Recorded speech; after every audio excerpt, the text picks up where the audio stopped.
Congress BJP నేతలు తోడు దొంగలని సిద్దిపేట ఎమ్మెల్యే హరీష్ రావు అన్నారు. సిద్దిపేట జిల్లా దుబ్బాక నియోజకవర్గ కేంద్రంలో నిర్వహించిన బీఆర్ఎస్ కృతజ్ఞత సభలో ఆయన మాట్లాడారు. తెలంగాణ ప్రజలకు ఇచ్చిన ప్రతి హామీతో పాటు ఇవ్వని హామీలన్నింటినీ నెరవేర్చిన ఘనత బీఆర్ఎస్ పార్టీదే అయితే మాటలు తప్ప ఆచరణ సాధ్యం కాని హామీలు ఇచ్చింది కాంగ్రెస్ పార్టీ అని విమర్శించారు. తెలంగాణకు బీఆర్ఎస్ పార్టీ శ్రీరామ రక్ష అని స్పష్టం చేశారు. జాతీయ పార్టీలనే కాంగ్రెస్ బీజేపీలకు కేంద్రంలో అధికారంలోకి రావాలనే ఆలోచన తప్ప తెలంగాణ ప్రజల బాగోగులు పట్టడం లేదని మండిపడ్డారు.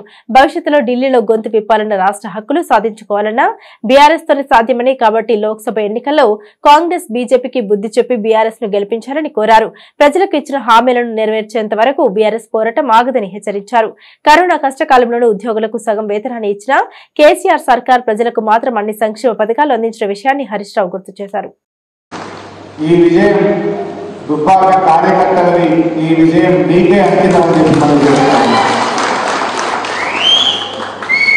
దుబ్బాక సత్తా ఏందో 54,000 మెజార్టీ ఇచ్చి చూపించారు.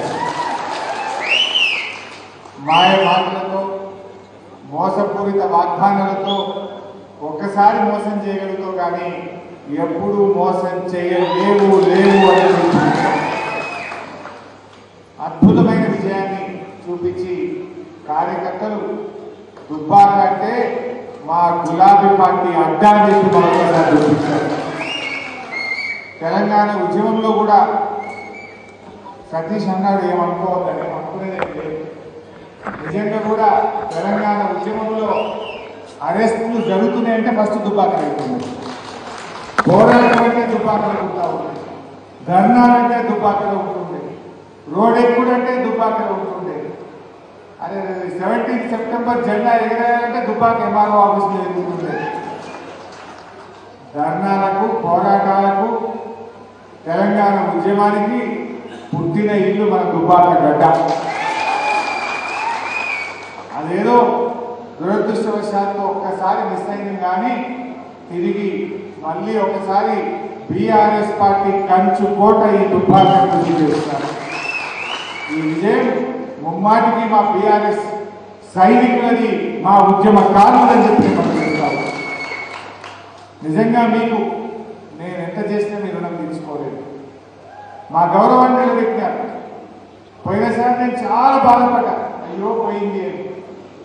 ఒక 6 నెలల దాకా నా మనసులోకి ఇలా బాధపోలే. కానీ దాని వడ్డీతో సహా చెల్లించి 54,000 మెజార్టీ ఇచ్చిండ్రు. నిజంగా నాకు బిర్యానీ తినిపించినంత సంతోషం కలిగింది. ఒక దశలో నాకు కూడా ప్రభాకరణ మీద కత్తిపోటైనప్పుడు చాలా భయపడ్డాను. ఒక నిజం చెప్తాను తీయాలి, మరి ప్రభాకరణ ఏమనుకున్నాను తెలియదు కానీ కత్తిపోటు జరిగినాక తెల్లారిపోయినా ఆయన బాగా నొప్పిలో కూడా మాట్లాడలేదు. నేను ఆయన చేయకుండా మీటింగ్కి వచ్చిన 2వ రోజు మళ్ళీ పోయినా మాట్లాడదామని. అంటే అప్పటిదాకా నాకు ఏందో తెలియదు, అన్న ఏం ఆలోచించిందో, ఎలక్షన్ వ్యవహారం ఏందో, ఆయన ఎట్లా నడుపుతా అన్నాడో, ఏం దాకా ఏం మాటించిందో నాకేం తెలియదు. ఆయన రావాలి ఎలక్షన్లు ఎత్తి మీదకి వచ్చినాయి, నామినేషన్లు పక్కనే ఉన్నాయి. ఏం చెప్పాలో నాకు సమజ్ అవుతుంది. 2వ రోజు పోతే అంటాడు అన్న నేను పోటీ చేయాలి.